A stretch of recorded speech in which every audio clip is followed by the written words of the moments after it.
Para mí la santidad es ver a Dios.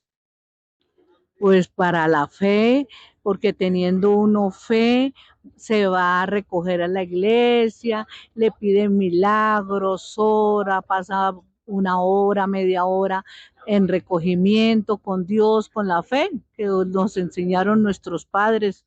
Y como tenemos un Dios, tenemos que creer en Dios y en la iglesia. Bueno, la santidad es una experiencia ante todo. Se trata de cumplir, digamos, con una especie de manual de requisitos o una especie de protocolo de portarse bien.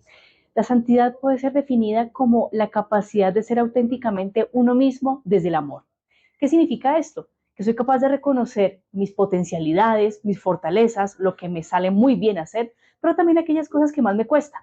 Y el ser consciente de aquello que más me cuesta a nivel de mi carácter, a nivel incluso de mi ejercicio intelectual, de mi ejercicio volitivo, de mis emociones, etcétera, me ayuda a que yo cada día viva con conciencia lo que soy, de tal manera que cuando me equivoco, soy consciente de las oportunidades de mejora a las cuales estoy llamado y conozco las herramientas que cuento a mi favor, con las cuales cuento a mi favor para, digamos que, superar todo ello. Así que el santo o la santa no es aquella persona que nunca se equivoca, sino aquella persona que es consciente a plenitud de sí misma, vive su humanidad a plenitud, pero la vive desde la misericordia de Dios.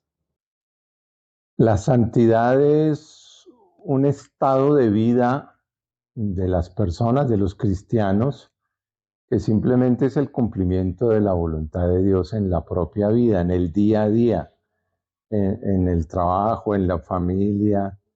Yo pudiera decir también que es como la vivencia de las virtudes, las teologales, fe, esperanza, caridad, y las cardinales, que son prudencia, justicia, fortaleza y templanza. Una vez que un cristiano puede vivir eso de manera, hay unos lo viven de manera intencional, otros sin darse cuenta, es muy espontánea, y eso constituye para muchas personas la santidad, que también es vivir en coherencia con sus convicciones, con sus creencias.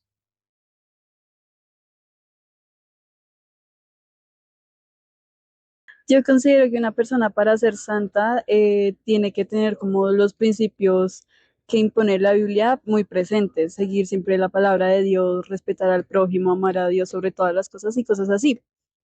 Una persona para ser santa, yo creo que ser bueno con los demás, ser bueno con el prójimo y así.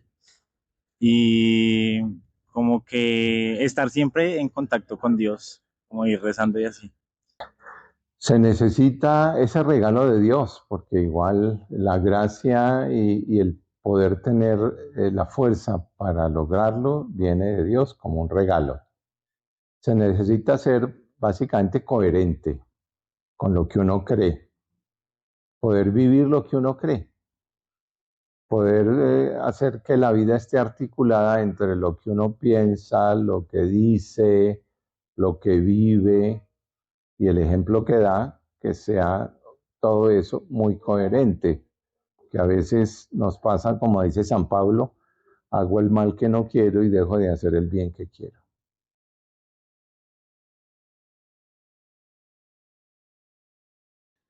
Yo creo que es importante, ya que las personas que participan en la iglesia deben tener un sentido de espiritualidad mayor y esto les sirve para que puedan difundir la palabra, compartir, ayudar a las personas y sí, ¿tú qué crees? Yo siento que primero sirve que todo, más que todo para promover la religión en sí y para promover buenos valores, ya que pues las religiones en sí son para promover la ética y la humanidad en las personas. Bueno, primero que todo porque la santidad es la finalidad básica y máxima de la vida cristiana. Pablo llama a los destinatarios de sus cartas santos. Nosotros, desde el punto de vista de Pablo, somos los santos que vivimos en la iglesia de Colombia. Y entonces, desde este llamado, Jesús nos invita a ser perfectos, podríamos decir, ser santos como nuestro Padre del cielo es santo.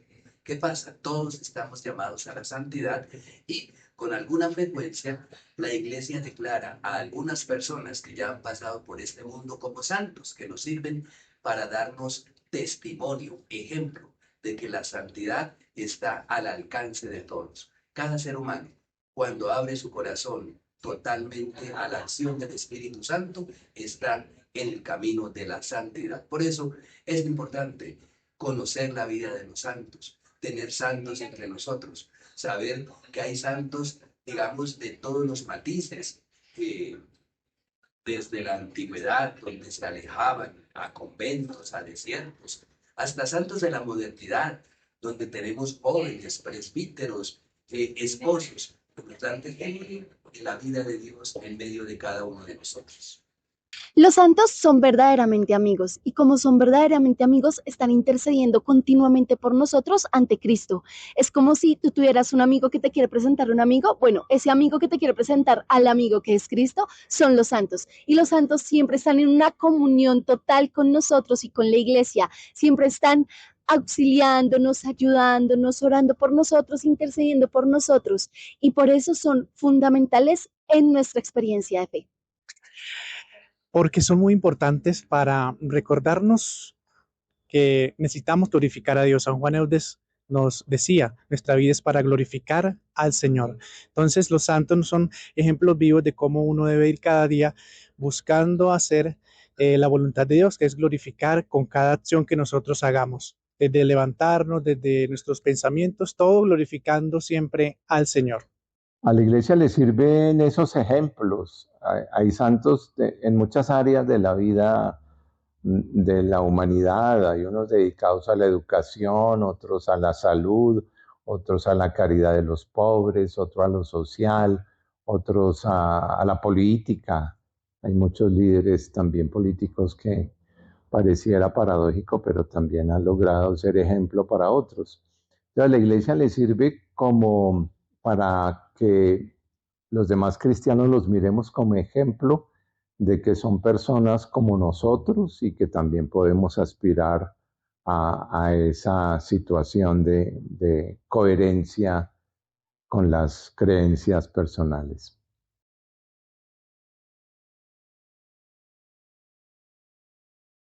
Sé que ya está dentro de todo el proceso de la causa de los santos y pues pasó esa primera etapa de beatificación. En este momento se encuentran en estudio los documentos de tesis que respaldan la continuación del proceso y ya entra de instancia de verificación de posibles milagros. Entonces, pues para mí es una noticia fabulosa porque pues es ser padre de esta organización en la que está. No estoy segura, pero sí escuché algo sobre que nos mencionó el profe de cátedra, pero pues me parece interesante. Sinceramente no tenía ese conocimiento, pero siento que sí se lo merece, ya que todas las acciones que hizo en el transcurso de su vida, ya sea en la construcción de la universidad, ayudando a todas las personas que él ayudó, construyendo todas las casas, él ha demostrado que con pequeñas acciones puede uno llegar a aportar a la sociedad en un futuro. Entonces siento que sí se merece la santificación para poder demostrar que todo lo que él hizo, las personas lo pueden tomar como ejemplo y en algún futuro llegar a repetirlo y mejorar poco a poco la sociedad. Sí, antes de ingresar a la universidad lo sabía por la emisora Minuto de Dios y pues por el programa Minuto de Dios por el Padre Diego. Ya cuando entré a la universidad me enteré un poco más de los detalles por la vivencia con mis compañeros en la transversal, en la componente y también por mi tutor de cátedra Minuto de Dios. Bueno, los padres eudistas presentaron a la conferencia episcopal, hicieron la solicitud para comenzar el proceso de beatificación del padre Rafael. La conferencia se pronunció casi unánimemente en que valía la pena presentarlo a la iglesia para que iniciara el proceso de que lo llevara hasta los altares. La primera fase se llama la fase diocesana, que se hizo aquí en la diócesis de Engativá, porque es la jurisdicción donde el padre Rafael vivió. El Minuto de Dios pertenece a la diócesis de Engativá. Se hizo todo el proceso y se enviaron las conclusiones y la documentación a Roma en el 2018. Y luego comenzó la fase romana, que ya se hace allá a través de la postuladora, que es la doctora Silvia Correale, una argentina dedicada a eso, y del relator, que es Monseñor Melchor Sánchez de Toca, un sacerdote de la Arquidiócesis de Toledo. Enviamos el año pasado, en septiembre, un borrador completo de acuerdo a la estructura sugerida por el Dicasterio para las Causas de los Santos. En septiembre lo enviamos y en diciembre nos hicieron observaciones y sugerencias para ajustar el texto. El texto se llama la Positio. En los procesos de canonización es el único documento que se necesita. Desde la fase diocesana al padre Rafael se le llama siervo de Dios, porque es el comienzo de la fase.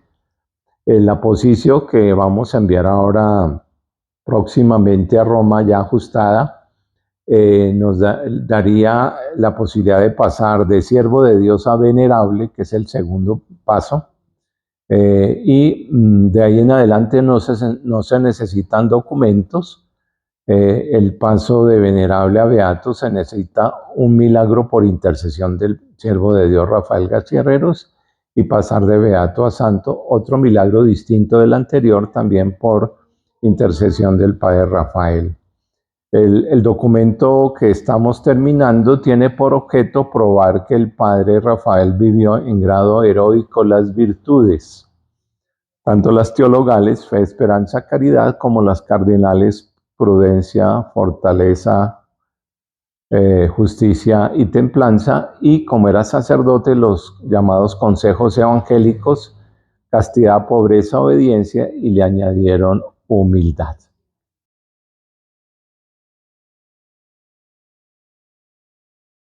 Yo creo que el padre Rafael García Herreros debería ser declarado santo porque él hizo muchas obras muy bonitas y muy grandes. De hecho, toda esta obra del Minuto de Dios está ya en muchas partes de Colombia y en muchas partes del mundo, y ha sido un legado que ha sido seguido, digámoslo así, por el padre Diego, y han ayudado a muchísimas personas. Hizo muchas cosas muy bonitas, muy importantes, y de hecho hay casos de sanaciones que él hizo, pero pues vamos a ver si las podemos comprobar para que él pueda ser declarado santo.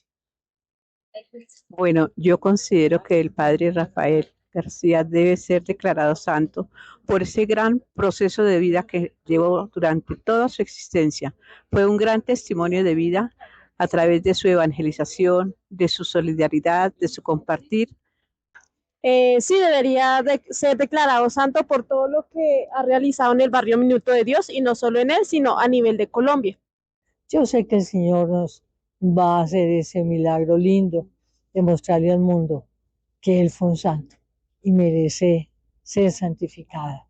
Yo tuve esa dicha, estuve en mi casa, oró por mí, me formó, estuve en todos los grupos, recibí cursos de Biblia con él, tenía detalles hermosos antes de entrar al salón para recibir la clase de Biblia.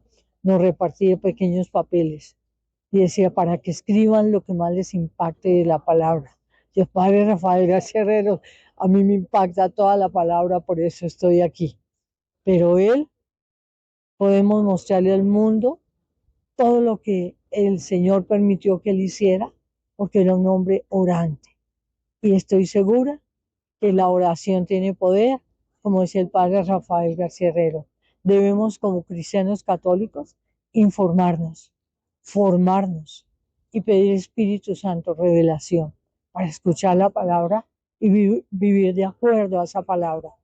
Yo no, los que vivimos aquí en el Minuto de Dios debemos vivir orgullosos, felices y agradecidos de haber tenido un santo entre nosotros. De manera que yo le pido a Dios que las bendiga y que ustedes puedan tener muchos testimonios de él, porque yo vi muchas cosas. Como que dice, no me callarían ustedes de ver el amor, el cómo repartía cosas, el cómo ayudaba, el cómo dirigía nuestro grupo. Yo lo entendía, me miraba y como que dice, hora de pedir perdón, sí, padre. Sí, padre. Les pido perdón por mí y por todos. La oración, la alabanza, con una mirada, sabía uno que la colaboración, pero solo verlo a él, ese testimonio, esa transparencia de él, nos llevaba a uno al corazón de Jesús y de Mamita María. Bueno, les agradezco esta oportunidad de hablar de mi maestro, de mi profesor, del hombre maravilloso que el Señor permitió que conociéramos en el barrio Minuto de Dios. Yo tuve la gracia de conocer al padre Rafael, más o menos en el año 81. Él ya era una persona mayor. Siempre que hablé con él me dio la sensación de estar frente a un sabio santo. Él era ya muy tranquilo, muy sereno. Todo lo que él decía era de una sabiduría muy grande. Siempre me generó una sensación de que casi no se puede explicar con palabras, de una paz, de una tranquilidad, de algo inexplicable. Y eso lo sentí cuando estuve conversando con él.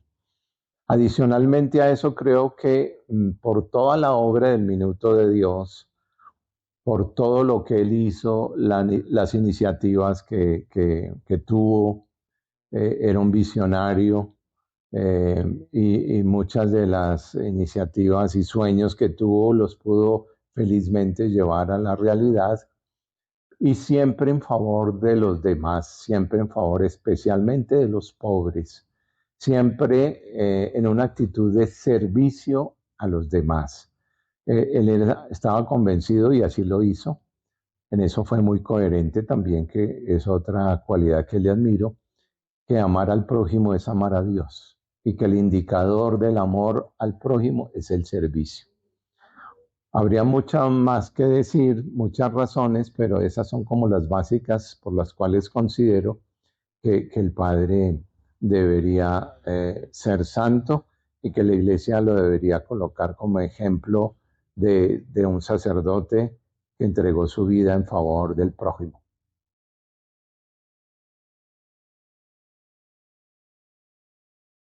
Ustedes se pudieron informar un poco del proceso de la beatificación, las opiniones de muchas personas, algunas de las cuales lo conocieron al Padre, otras no, oyeron hablar de él, pero que de una u otra forma, a través de su familia, de testimonio de otras personas, conocieron referencias del Padre, y entonces creo yo que fue la oportunidad de que ustedes se enteraran un poquito de cómo va la causa y también la estatura moral y espiritual del padre Rafael, que para las nuevas generaciones es completamente desconocida.